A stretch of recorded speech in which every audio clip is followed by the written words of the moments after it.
Je te salue et te dis combien je suis heureux de te retrouver afin qu'ensemble nous avancions dans la compréhension et l'importance d'une femme.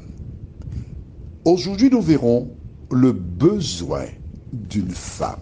Juste avant, prions. Notre Seigneur et notre Dieu, un grand nombre de personnes sont seules, vivent seules, meurent seules. Mais nous voulons voir ce que tu avais prévu pour l'homme. Alors que nous ouvrons le Saint-Livre, que le Saint-Esprit nous accompagne dans toute la vérité, cette grâce, nous te la réclamons, au nom de Jésus et pour ta gloire éternelle. Amen. Nous avons une petite vidéo. Oh, je dois te dire que elle m'a un tout petit peu bousculé.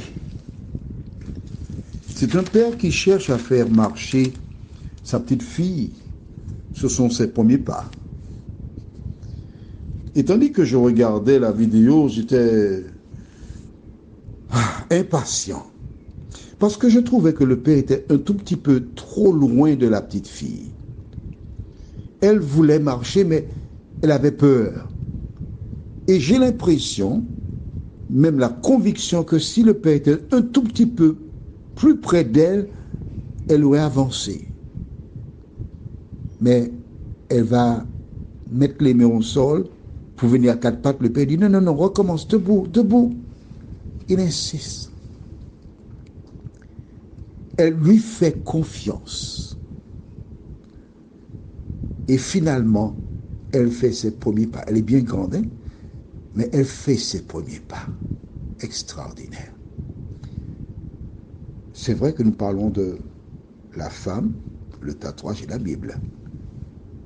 Mais tu conviendras que l'on est femme, comme disent certains, lorsqu'on a enfanté. Et la présence d'un homme est indispensable, parce que c'est lui qui met la petite graine dans la terre. Et lorsque tu as mis le plant en terre, tu as la laitue, tu as de la tomate, la terre reçoit et elle produit. Mais elle ne peut pas seule produire. Elle a besoin de l'apport de l'extérieur.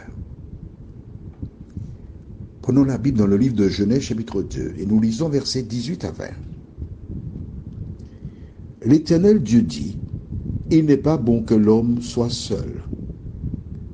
Je lui ferai une aide, comment? Semblable à lui. L'Éternel Dieu forma de la terre tous les animaux des champs et tous les oiseaux du ciel.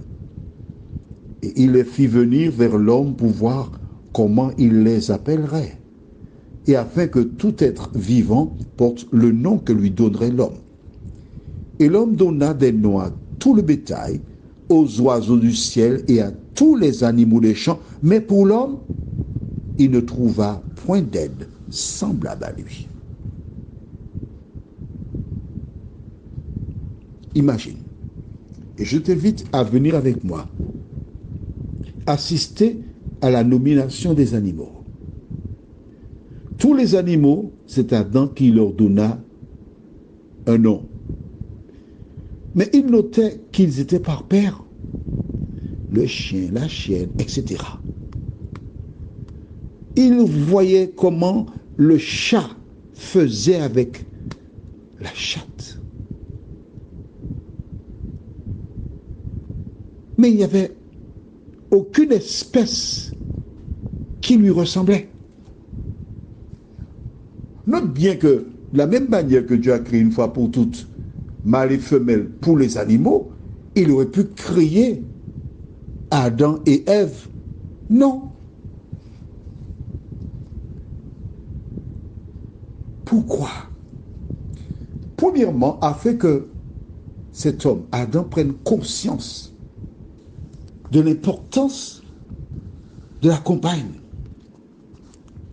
Afin qu'il réalise qu'il a quelque chose de hors norme. Mais tu partageras mon avis quand je te dirai que, n'ayant pas vu d'espèce comme lui, il a cherché parmi les animaux. Mais oui.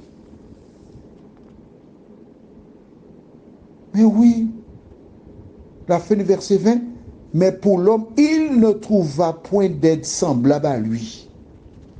Donc, la zoophilie n'existait pas. Et il ne pouvait se contenter de la zoophilie. C'est intéressant. Pourquoi? Parce que je t'invite à aller dans Matthieu 6, verset 26. Matthieu 6, verset 26. Jésus s'adresse à des auditeurs et que dit-il? Regardez les oiseaux du ciel.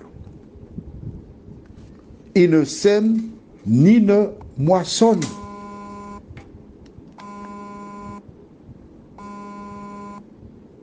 Et ils n'amassent rien dans les greniers. Et votre Père céleste les nourrit. Ne valez-vous pas beaucoup plus qu'eux? Comme je lis la Bible chaque année, j'ai essayé de comprendre. Et en fait, quand j'ai lu ce verset de Matthieu 6, 26, Jésus dit, regardez les oiseaux du ciel. Il nous invite, nous, à nous informer, nous éduquer sur le mode de fonctionnement des animaux. Est-ce que tu me suis? Mais oui, regardez les oiseaux du ciel. Regardez comment ils s'organisent. Des animaux que nous dominons, essayent de suivre leur modèle. Et voilà donc pourquoi il se trouve que cet homme, Adam, en regardant les animaux, il a pris conscience de la valeur d'une compagne. Et c'est lorsqu'il a pris conscience de la valeur de la compagne, à ce moment-là, que Dieu fera quelque chose pour lui. Retournons dans Genèse chapitre 2, versets 21 et 22. Alors l'Éternel Dieu fit tomber un profond sommeil sur l'homme qui s'endormit. Il prit une de ses côtes et referma la chair à sa place. L'Éternel Dieu forma une femme de la côte qu'il avait prise de l'homme et il l'amena vers l'homme. L'homme n'avait rien. Il était seul. Et quand il a pris conscience de la solitude, Dieu a fait une intervention chirurgicale pour créer Ève, la compagne d'Adam. Je remercie Dieu parce que la Bible nous donne des réponses à des situations que nous rencontrons actuellement. Il y a des choses qui nous dépassent. Des lois sont votées. Mais dès l'origine de la Bible, Dieu nous indique qu'il avait créé un homme, puis une femme sur mesure pour l'homme. As-tu compris cela? La femme, elle a été créée à partir d'une côte prise dans le secteur du cœur de l'homme.